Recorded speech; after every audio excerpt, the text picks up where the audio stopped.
Guys, pakinggan nyo ito. Ito ay pinalabas noong September 13 at ito ang kanyang sabi. Pakinggan nyo. So from now on, moving forward, the Philippines should watch out because I heard people crying. I heard people crying in the Philippines.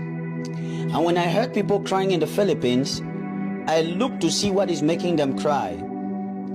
And I saw mothers holding children in their hand. And they were dead. And I saw other people laying down, they were dead.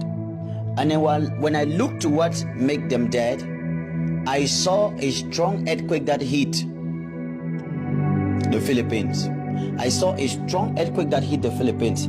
And then I saw a water disaster in the nation of the Philippines. So we need to pray for the Philippines. Watch especially this September. Before this September ending, and October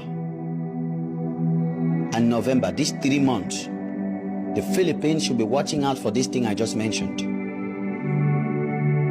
The Philippines, watch out for what? Watch out for strange death through disaster. And the disaster that I saw is earthquake. Guys, hanggang November pa daw ang mga dilubyo na darating sa Pilipinas. Ay, grabe, nakakatakot. Grabe, sinong lalaki itong